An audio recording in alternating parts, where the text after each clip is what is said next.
오늘 함께 나눌 말씀인 요한복음 11장에 등장하는 나사로에 대한 이야기는 요한복음의 클라이맥스 부분에 해당한다고도 말할 수 있습니다.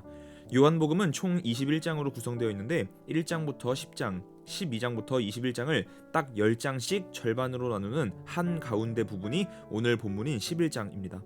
사실 성경의 장과 절에 대한 구분은 과거에는 없던 중세 시대에 생겨난 것으로 앞 뒤를 나누는 중간 부분인 11장이기에 중요하다고만 말할 수는 없습니다.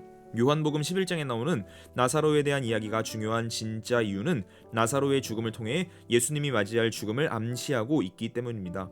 11장의 첫 부분인 2절부터 이미 나사로의 죽음이 예수 그리스도의 죽음과 밀접하게 연결되어 있다는 것을 드러냅니다.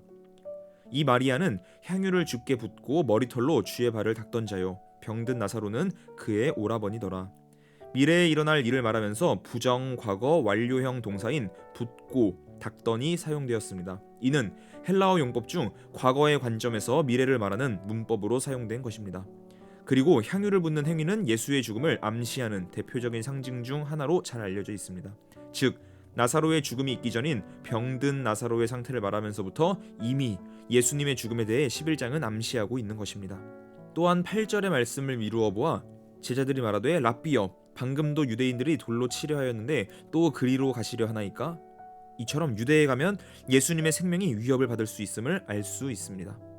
그럼에도 불구하고 11절부터 15절의 말씀을 통해 예수님은 이미 죽어버린 나사로를 살리기 위하여 마리아와 마르다 그리고 죽은 나사로가 있는 베다니 마을을 향해 길을 떠납니다. 이에 더해 마지막 16절 도마의 말을 통해 죽음에 대한 이미지는 더욱더 극대화됩니다. 디두모라고도 하는 도마가 다른 제자들에게 말하되 우리도 주와 함께 죽으러 가자 하니라. 이처럼 죽은 나사로를 살리기 위하여 예수님이 죽음의 길을 걸어가고 있음을 암시하는 말씀이 오늘 본문 말씀입니다. 도대체 예수님은 나사로의 죽음을 통해 무엇을 우리에게 보여주고자 하는 것일까요? 나사로의 죽음을 둘러싼 대화를 통해 요한복음 11장은 중요한 진리를 요한복음을 읽는 사람들에게 전해줍니다. 그 진리는 내일 이어지는 묵상에서 함께 나누고자 합니다. 그렇다면 오늘 본문이 우리에게 주는 메시지는 무엇일까요? 뒤에 이어질 요한복음 11장 후반부의 진리에 우리가 참여하기 위해서는 먼저 예수 그리스도의 죽음에 동참해야 함을 전해주는 말씀입니다. 16절 말씀에서 도마가 한 말입니다. 우리도 주와 함께 죽으러 가자.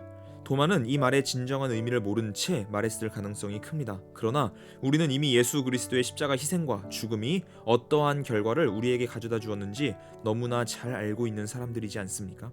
예수 그리스도가 십자가의 죽음으로써 우리에게 어떤 영광이 주어졌습니까? 그리고 그 이전에 우리가 그 영광을 누리기 위해서는 예수 그리스도와 함께 십자가에 못 박히는 과정이 필요합니다.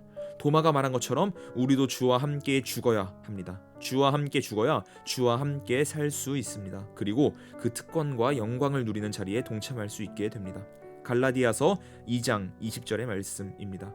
내가 그리스도와 함께 십자가에 못 박혔나니 그런즉 이제는 내가 사는 것이 아니요 오직 내 안에 그리스도께서 사시는 것이라.